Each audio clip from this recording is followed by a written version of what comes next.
lovely day. Are you ready for chapter 18? It's called Home.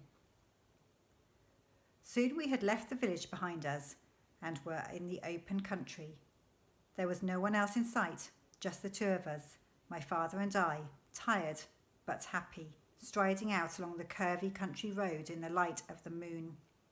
"I can't believe it," my father kept saying. "I simply cannot believe we pulled it off. My heart is still thumping," I said. So is mine.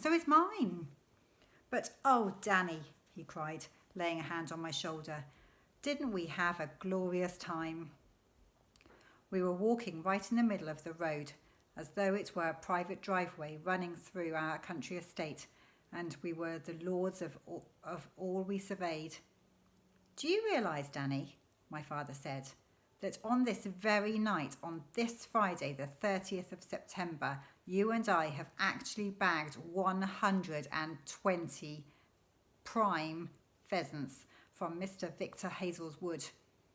I looked at my father. His face was light with happiness and his arms were waving about all over the place as we pranced along the middle of the road with his funny iron foot going clink, clink, clink.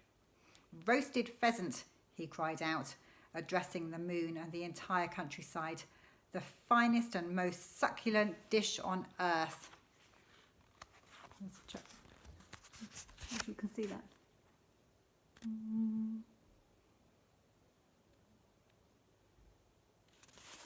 Sun shining on it.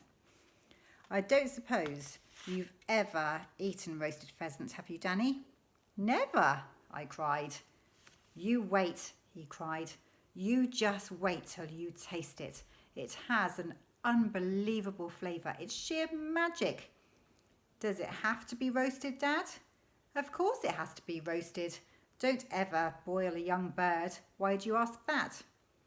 "I was just wondering how we would do the roasting," I said. "Don't you have to have an oven or something?" "Of course," he said. "But we don't have an oven, Dad. All we've got is a paraffin burner." "I know," he said, "and that is why I have decided to buy an oven." "Buy one?" I cried. "Yes, Danny. With such a glorious stock of pheasants on our hands, it's important that we have the proper equipment. Therefore, we shall go back into the village tomorrow morning and we shall buy an electric oven. We can get one at Wheeler's and we'll put it in the workshop. We've got plenty of electric plugs in the workshop." "Won't it be very expensive?" "No expense is too great for roasted pheasant," my father announced superbly. "And don't forget, Danny, before we put the bird in the oven, we have to lay strips of fat bacon across the breast to keep it nice and juicy. And bread sauce too. We shall have to make bread sauce. You must never have roasted pheasant without lashings of bread sauce. There are 3 things that you must always have with roasted pheasant: bread sauce, chipped potatoes, and boiled parsnips." There was half a minute's silence as we both allowed ourselves the pleasure of dreaming about these beautiful foods. "And I'll tell you what else we need to get," my father said. "We've got to get one of those deep freezers where you can store things for months and months and they never go rotten." "Dad," I said. "No." "But don't you realise, Danny, that even after we've given away the birds to all our friends, to Charlie Kinch and the Reverend Clipstone and Doc Spencer and Enoch Samways and all the rest of them, there'll still be about 50 left for us. That's why we are going to need a deep freezer." "But it'll cost the earth." "And worth every penny of it," he cried.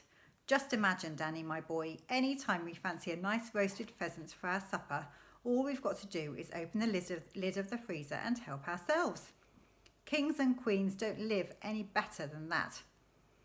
A barn owl flew across the road in front of us, its great white wings waving slowly in the moonlight.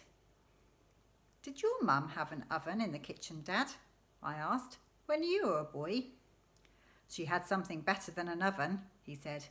"It was called a cooker. It was a great big long black thing and we used to stoke it up with coal and keep it going for 24 hours a day. It never went out. And if we didn't have any coal, we used bits of wood." "Could you roast pheasants in it?" "You could roast anything in it, Danny. It was a lovely thing, that old cooker. It used to keep the whole house warm in winter. But you never had a cooker of your own, did you, Dad? You and Mum, when you got married, or an oven? No, he said. We couldn't afford things like that. Then how did you roast your pheasants? Ah, he said, that was quite a trick. We used to build a fire outside the caravan and roast them on the spit, the way the gypsies do. What's a spit? I asked. It's just a long metal spike, and you stick it through a pheasant and put it over the fire and keep turning it round. What you do is push two forked sticks into the ground, one on each side of the fire, and you rest the spit on the forks. Did it roast them well?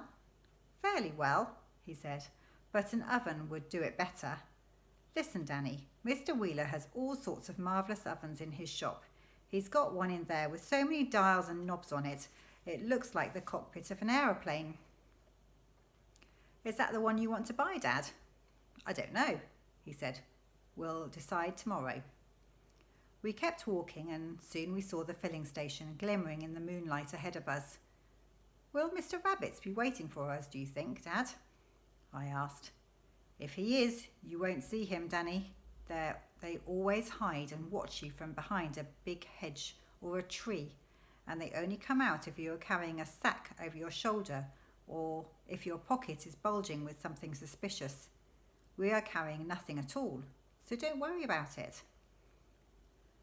Whether or not Mr. Rabbit was watching us as we entered the filling station and headed for the caravan, I don't know. We saw no sign of him.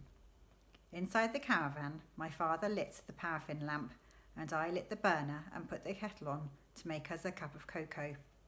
That, my father said, as we sat sipping our hot cocoa a few minutes later, was the greatest time I've ever had in my whole life. And that's the end of the chapter. Night night.